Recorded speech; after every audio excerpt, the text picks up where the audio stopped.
Sit tall on the chair with feet flat. Cross your arms in front of your chest. Open your arms and pull them down to your sides. Repeat slowly with relaxed shoulders.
Sit tall with feet flat on the floor. Make fist and keep your arms near your waist. Lift one arm up toward the sky. Lower that arm back down to its position. Switch sides and repeat.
Chair with feet flat on the floor.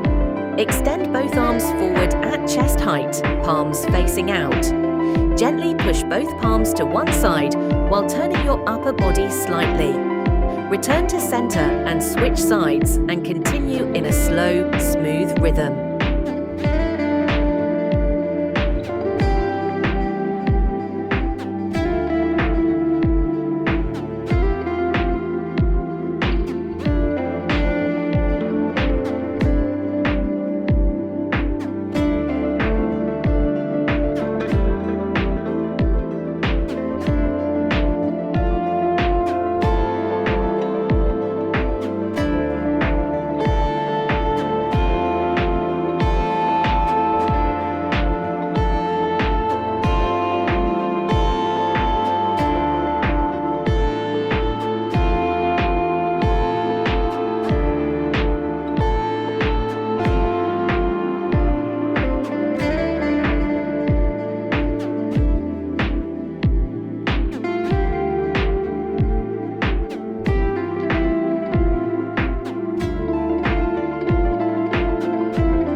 Sit on the chair with your feet flat on the ground. Lift one leg and touch the ankle gently in front of you. Lower your leg back down slowly. Repeat with the other leg and keep switching legs.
Sit on the chair with your feet flat on the ground. Lift one leg and place in front of your chest. Reach under your raised leg with both hands and gently clap your hands together. Lower the leg back down and repeat with the other leg.